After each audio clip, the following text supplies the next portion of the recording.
जिंदगी में कभी भी बीमार पड़ो, अंग्रेजी दवा मत खाना कभी। आयुर्वेदिक दवाएं खाना, स्वदेशी दवाएं खाना। एलोपैथी की सारी दवाएं जहर हैं। एक दवा खाओगे दूसरी बीमारी, दूसरी खाओगे तीसरी बीमारी, तीसरी खाओगे चौथी बीमारी। इसलिए आयुर्वेदिक दवाएं खाओ। और हम तो ये कहते हैं बीमारी मत पड़ो, रोज सुबह योग करो, प्राणायाम करो। आधा घंटे अगर 40 मिनट भी आपने प्राणायाम कर लिया, भस्त्रिका, कपालभाति, अनुलोम विलोम, भ्रामरी, उद्गीत, तो जिंदगी में बीमारी आती नहीं है। करोड़ों लोगों के ऊपर यह सिद्ध हो चुका है। परम पूजनीय स्वामी रामदेव जी ने प्राणायाम करा करा के लोगों को ठीक कर दिया। इस देश गंभीर बीमारियों से ठीक कर दिया। हृदय की बीमारियां, वो ब्लड प्रेशर की हो, हाई और लो, हृदय घात की हो, डायबिटीज की हो, ऐसी सैकड़ों बीमारियां प्राणायाम से ठीक हो रही हैं। आप भी नियमित प्राणायाम करो। यहां तो योगपीठ के कार्यकर्ता हैं, या आपको मुफ्त में सिखाते हैं, निःशुल्क में सिखाते हैं। इनकी कक्षाएं आप कहीं भी लगा सकते हो। बीमार पड़ने से आप बचो और थोड़ा खान पान का ध्यान रखो। बीमार पड़े तो आयुर्वेदिक दवाओं का ज्यादा से उपयोग करो। तो विदेशी भाषा बहिष्कार करो, विदेशी भूषा, विदेशी भेषज, विदेशी वस्तुएं, सब विदेशी चीजों का बहिष्कार करके स्वदेशी का अंगीकार करके भारत के शहीदों के सपनों को साकार करो। भगत सिंह का यही सपना था, चंद्रशेखर का यही था, महात्मा गांधी का यही था, लाला लाजपत राय का यही था, बिपिन चंद्र पाल का यही था। ये सारे क्रांतिकारी भारत को स्वदेशी बनाना चाहते थे और अपने अपने जमाने में इन्होंने ईस्ट इंडिया कंपनी की हर वस्तु का बहिष्कार किया था।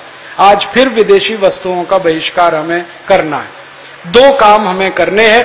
पहला, भारत स्वाभिमान ट्रस्ट जो हमने बनाया, इसके साथ आप जुड़ जाओ, हमारी ताकत बन जाओ। और हमारी ताकत जैसे जैसे बढ़ेगी वैसे वैसे हम ये काम कर पाएंगे। हमें भारत स्वाभिमान में 5 करोड़ लोगों को सदस्य बनाना है। आप भी उनमें से एक हो सकते हैं। और ये ताकत जिस दिन खड़ी हो जाएगी, हम हिंदुस्तान की पूरी राज्य व्यवस्था को, कृषि व्यवस्था को, अर्थव्यवस्था को, शिक्षा व्यवस्था को, सबको बदल देना चाहते हैं। इस देश में एक ऐसी क्रांति लाना चाहते हैं। आप अगर भारत स्वाभिमान के सदस्य बने तो ये बहुत आसान है। एक फॉर्म मिलता है, आप उसको भर के दे दो। स्थानीय संचालन समिति के पास वो फॉर्म उपलब्ध है। उसमें 2 तरह के सदस्य हैं। एक साधारण सदस्य है जिनको 51 रुपए शुल्क देना है। एक विशेष सदस्य हैं जिनको 1100 रुपए दान देना है। आपका 51 और 1100 रुपए हमारे ट्रस्ट में आता है और ट्रस्ट के द्वारा वो देश के काम के लिए खर्च किया जाता है। किसी के व्यक्तिगत हित में उस पैसे का उपयोग नहीं हो सकता। ट्रस्ट का ऐसा नियम है। आप सदस्य बनेंगे, हमें थोड़े से फंड्स मिलेंगे, हम देश के लिए उनका उपयोग करेंगे। और आप सदस्य बनेंगे तो हमारी ताकत बड़ी होगी। और जिस दिन राजनीतिक दलों की ताकत से ज्यादा हमारी ताकत होगी, उस दिन जो हम कहेंगे राजनीतिक दल वही करेंगे।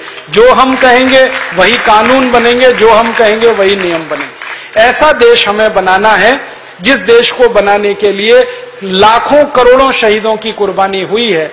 वही देश अब आगे बने, ऐसी भावना हमारी है। हम स्वदेशी हों, व्यक्तिगत जीवन में स्वदेशी वस्तुओं का उपयोग करें। भाषा स्वदेशी हो, भूषा स्वदेशी हो, भोजन स्वदेशी हो, भजन स्वदेशी हो। और सार्वजनिक जीवन में व्यवस्था बदलने के लिए भारत स्वाभिमान जैसे संगठन के हाथ मजबूत करें। इस भावना के साथ मैं आप सबका आभार व्यक्त करता हूं, धन्यवाद देता हूं। और विशेष आभारी रहूंगा आयोजन समिति का, जिन्होंने मुझे अमर शहीद तात्या टोपे की शहादत स्थली पर बुलाया। इस माटी को नमन करने का, वंदन करने का मुझे मौका दिया। इस माटी को चरण स्पर्श, धूलि वंदन करने का मुझे मौका दिया। मैं आयोजकों का बहुत आभारी हूं, अपनी टीम का आभारी हूं और आपका आभारी रहूंगा कि जो कुछ आपने सुना वो दूसरों को सुनाएं। जो विचार मैंने दिया वो दूसरों